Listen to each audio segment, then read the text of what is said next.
Magandang gabi po sa inyong lahat mga kababayan. Ako po si June. Ihahatid ko lang po sa inyo ang mensahe ni Vice President Sara Duterte na dapat na raw tayong mabahala kung naniniwala tayo na mayroong pang demokrasya. Dapat na raw tayong mabahala. Dahil iba na po ang nangyayari, iba na po ang ginagawa ng gobyerno ni Marcos Jr. Hindi na po ginagalang ang demokrasya. Diktadurya. Yan na po ang pamamalakad sa atin ngayon ng presidente nating si Bongbong Marcos. Ito, pakinggan po ninyo si VP Sara.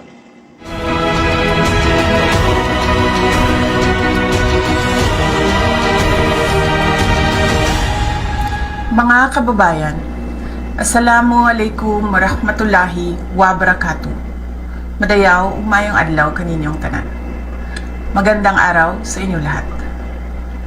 Ang mga natutunghayan natin ngayon ay dapat ikabahala ng bawat Pilipinong naniniwala sa demokrasya, anuman ang kanilang paniniwala o kulay sa politika.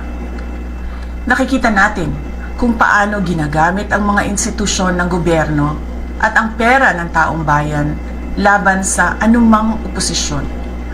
Sa halip na tutukan ang mga tunay na suliraning kinakaharap ng ating mga kababayan, ginagamit ang kapangyarihan upang patahimikin ang mga boses ng mga hindi sumasang-ayon. A democracy cannot survive when those in power see every critic as an enemy and every opposing voice as a threat. I have always believed that the independence of our institutions must be protected. This includes not only the Senate and the House of Representatives as institutions, but every senator and member of the House must be free to perform his or her constitutional duty according to conscience, free from threats, pressure, or any form of intimidation. Good governance does not require the elimination of opposition. Democracy works best when there is a healthy opposition that is free to question. A government that fears dissent is not demonstrating strength. It is revealing insecurity. And that insecurity is reflected in the direction our country is taking today. The current state of our nation reveals three disturbing realities. First, the effort to divert attention from legitimate questions surrounding the flood control controversy. Second, the willingness to disregard constitutional safeguards in pursuit of a politically motivated impeachment. And third, the relentless pursuit of greater political power under the guise of charter change. These are the symptoms of a government that has become more preoccupied with protecting power than serving the people. The Filipino people deserve a government focused on solving problems, not silencing critics, on strengthening institutions, not bending them to political ends, and on serving the nation, not perpetuating power. Democracy is not weakened by dissent. Democracy is weakened when those in power become afraid of it. Shukran. Ayaw, mga natatakot, mga afraid. Ito po yung sinabi ni VP Sara na talagang nangyayari sa ngayon. Ginagamit ang mga institusyon sa gobyerno, pati pera ng taong bayan ginagamit. Alam nyo kasi meron na tayong 3 branches of government, separation of power yan. Yan po yung nagsisilbing check and balance, no? Ang legislative, ang namamahala sa budget, sila yung nagbabalangkas nito. At ang executive, ang nagpapatupad. Ang judiciary naman, kung mayroong pagtatalo sa legislative and executive or both, sa Congress, sa legislative, at kung may pagtatalo rin sa executive, takbuhan po ay judiciary. So, yan yung check and balance. Pero, kapag ang ginawa ng presidente, gusto niyang hawakan ang legislative, gusto pa ring hawakan ang judiciary, alam niyo, nagtataka nga, ang dami nga nagtataka doon sa kaso ni Jinggoy, may warrant of arrest agad. Kaya magtatanong ka ngayon sa sarili mo, sa Digang Bayan, ang bilis nyo naman At marami ng mga nagsasabi, may lalabas na ng warrant, maglalabas na, alam nila maglalabas ng warrant. Inuunahan pa nila yung judge, yung Sandigang Bayan. Magtataka ka ngayon, nababayaran na ba? Ganun Ganun ang maiisip mo So, kung tayo po, naniniwala pa rin tayo sa democracy, yan po ay dapat nating ikabahala dahil hindi na po demokrasya ang pinatutupad ni Bongbong Marcos. Ang ganda naman ng ng structure ng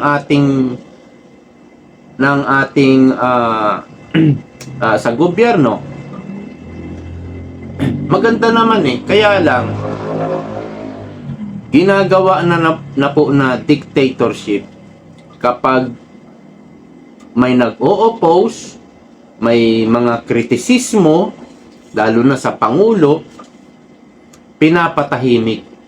Ginagamit ang pera ng bayan, ang institusyon, para mapatahimik yung lumalaban sa katotohanan, lumalaban sa korupsyon especially. So, ang ginagawa, siguro 2023 pa, 2024, hanggang ngayon, marami na pong mga naipakulong na hindi naman sa nilalabanan siya, no? Kumbaga nagsasalita lang. Dahil we have a freedom of speech. Kahit nga mga simpleng tao na lang nag-post na lang sa Facebook kinakasuhan pa So, bawal po silang masita. Especially yung mga magnanakaw. Talagang nagre-react sila, natatakot sila na kumbaga kumalat yung kanilang pagnanakaw. Natatakot po sila na pag-usapan. Kaya ang action nila, pinatatahimik nila yung mga nagkikriticize. Kaya ang ganda po ng mensahe ng ating Vice President na mabahala na tayo dahil parang wala ng demokrasya sa Pilipinas. Ang gusto lang ni Bongbong Marcos, kapag hindi kayo sumunod, ganyan ang mangyayari sa inyo. Kailangan maging sunod-sunuran kayo. Hindi naman po pwede yun. At kapag dictatorship na, wala ng demokrasya, utos na lang ng utos yan. Ito, gawin mo yan. Ito, gawin mo. Utos na lang ng utos. Kung ano yung mapagpasyahan ng presidente, yun na lang. So, wala na kahit sumunod sa batas, sumunod sa legal, wala na. Basta kung anong gusto. Dictatorship na po yun. Sinasabi, martial law or undeclared martial law. Para sa akin, hindi Hindi po martial law Dictatorship po ang pinatutupad ngayon ni Bongbong Marcos. Kasi martial law, batas militar yan Hindi naman po siguro batas militar. Diktadorya. Yan po ang pinaiiral ngayon ni Bongbong Marcos. Na kapag sinabi niya, dapat masunod. Dapat ito mangyari. Kapag yung kagustuhan niya, hindi nasunod, ayan, gagantihan yung mga taong hindi sumusunod. So, papipiliin ka lang. Kapag hindi ka kumampi sa kanya, ayan ang mangyayari, kulong ka. At kung ano-ano pang panggigipit ang gagawin sa'yo. Kagaya na rin kay BP Sara. Dahil bumaklas siya. Bumaklas siya kay Bongbong Marcos. Ayan ngayon, ini-impeach siya. Ginagamit po ang pera at institusyon para labanan, parusahan, paghigantihan yung mga hindi sumasang-ayon sa kanila. So, yan po ang conclusion ko. Diktadorya na po ang pinaiiral ngayon. Wala na pong demokrasya. So, dapat na po tayong mabahala ayon sa mensahe ni BP Sara. Hanggang dito na lamang po. See you next time. Bye-bye.